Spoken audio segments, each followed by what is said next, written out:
বাংলাদেশের এই মুহূর্তে কোনো খেলা নাই, কিন্তু সামনে বাংলাদেশের এশিয়া কাপ রয়েছে এবং এশিয়া কাপে ভালো করতে হলে অবশ্যই টিম কম্বিনেশন নিয়ে খেলতে হবে।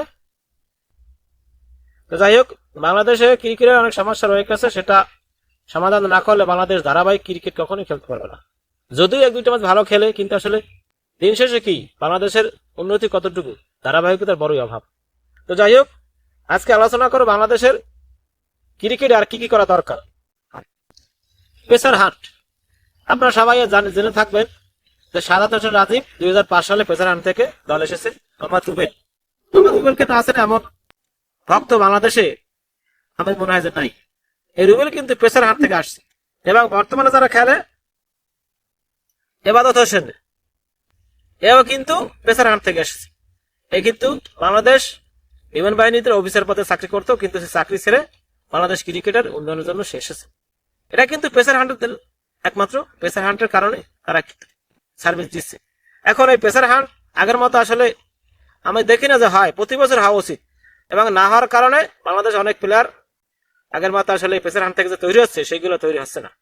এবং শুধু পেসার হান্টই নয়, এখানে স্পিন হান্টও হতে পারে, কারণ বাংলাদেশে আনাচে কানাচে অনেক স্পিনার আছে যারা কিন্তু ভালো পরিচর্যা পেলে বাংলাদেশ ন্যাশনাল টিমে না হোক, বাংলাদেশ বয়সভিত্তিক দলে তারা ভালো সার্ভিস দিতে পারবে। এটা বাংলাদেশের ক্রিকেটের জন্য একটা প্লাস পয়েন্ট। এবারে আসেন হিটার হান্ট। বাংলাদেশে টি-20 ক্রিকেটে হিটারের বড়ই অভাব। যেখানে বাইরের একটা প্লেয়ার 200 স্ট্রাইক ব্যাট করে, সেখানে বাংলাদেশের যারা টি-20 খেলে তাদের স্ট্রাইক খুবই কম, সর্বোচ্চ 120 বা 150।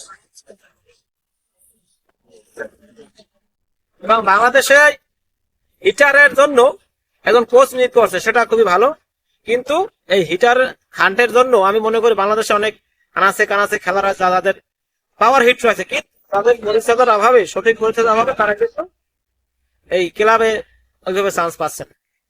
যাই হোক, এটা আমি মনে করি এটা করলে বাংলাদেশ ক্রিকেটের উন্নতি হবে খুবই। এবং এরপর আসেন স্কুল ক্রিকেট। বাংলাদেশে প্রাইমারি বাচ্চাদের জন্য ফুটবল আছে, কিন্তু ক্রিকেট আনে, এটা আসলে খুবই দুঃখজনক। আমি মনে করি বাংলাদেশের প্রাইমারি বাচ্চাদের জন্য মানে ফুটবল টুর্নামেন্টের মতো সারা দেশব্যাপী ক্রিকেট টুর্নামেন্টটাও রাখা উচিত। তাহলে কি হবে, ওখান থেকেই প্লেয়ার তৈরি হবে। সারা বাংলাদেশ যদি 20 জন বা 50 জন প্লেয়ার বাছাই করে তাদের প্রশিক্ষণ দিলে তারা কিন্তু ঠিকই বয়সভিত্তিক খেলায় আস্তে আস্তে সার্ভিস দিতে পারবে। এবার আসেন স্কুল ক্রিকেট। স্কুল ক্রিকেট খেলা হয়, কিন্তু স্কুল ক্রিকেটের কোন টিম দল আছে বাংলাদেশে? এই স্কুল ক্রিকেট থেকে যেভাবে খেলা হয়, কিন্তু স্কুল ক্রিকেটে একটা টিম থাকবে আলাদা, বা 2টো টিম থাকবে যারা বিভিন্ন সময় এজ লেভেলের ক্রিকেটের সাথে খেলতে পারবে, বা ফার্স্ট ক্লাস ক্রিকেট বা আরো যে বাংলাদেশের টুর্নামেন্ট আছে সেখানে প্রতিযোগিতা করতে পারবে। এটা বাংলাদেশ ক্রিকেটের জন্য খুবই একটা পজিটিভ দিক। এবার আসেন কলেজ। সেম কলেজে ক্রিকেট খেলে, কিন্তু আসলে ওইভাবে কিন্তু খেলা নাই। খেলা ঠিকই আছে, কিন্তু খেলা যে শুধু খেলার জন্যই খেলে। এখানে এইভাবে যে কলেজে যদি কলেজ পর্যায়ে কলেজ টু কলেজ খেলা হয়, কিন্তু এখান থেকে যদি টার্গেট থাকে যে একটা টিমের মতো তারা ঘুষাবে, তাদেরকে প্রশিক্ষণ দিয়ে বিভিন্ন ক্লাবে ছেড়ে দেবে, এরপর যার পারফরমেন্স করে দলে আসতে পারে, না পারে না পারুক। এটা কিন্তু বাংলাদেশে নেই। এবং ইউনিভার্সিটিতে একই কাজ করা যেতে পারে।